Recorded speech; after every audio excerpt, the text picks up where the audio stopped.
incident. 5 years ago, one of my friends was telling me how she had a coach, and for me it was a very odd matching. I would not understand why she would need a coach. She was a successful professional.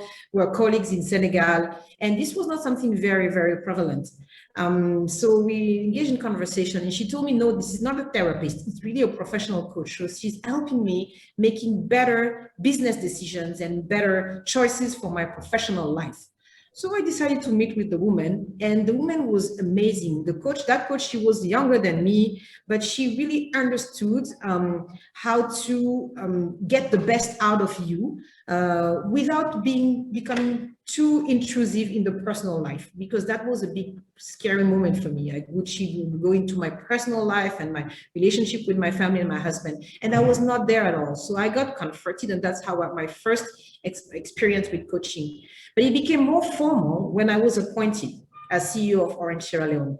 So I was appointed at a young age CEO. I was 33 when I was appointed. I was the only female in the industry in Sierra Leone. I was the only one of the few women in the whole continent in the telecom industry who were having CEO positions.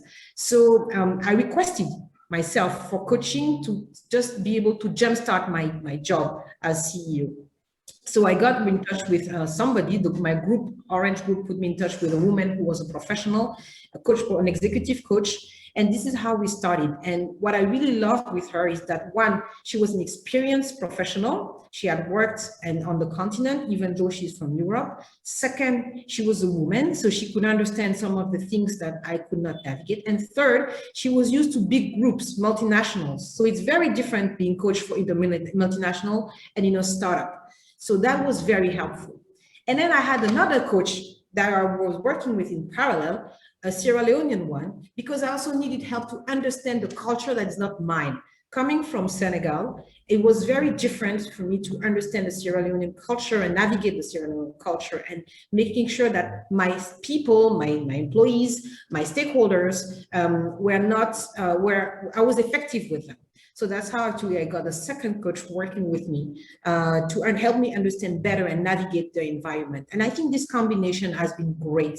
Somebody helping me navigating a big group, international company, being a woman in a top position, but also somebody who can help me understand better the local cues and integrating in the context. So it has been a fabulous journey, and honestly, I do not regret 1 second having these two people helping me in my job. Tell you for sure, I wouldn't have gotten the award of Best CEO of the Year last year without that coaching, that's for sure. But also, I think my personal life would have suffered a lot because in as much as we don't talk too much about personal, because again, this is not therapy, it's professional coaching, it's helping me having a balance, keeping a balance between being very involved in my job, but also being involved and rooted in my family, because at the end of the day, this is what's most important for me, my family and the well-being of my young kids.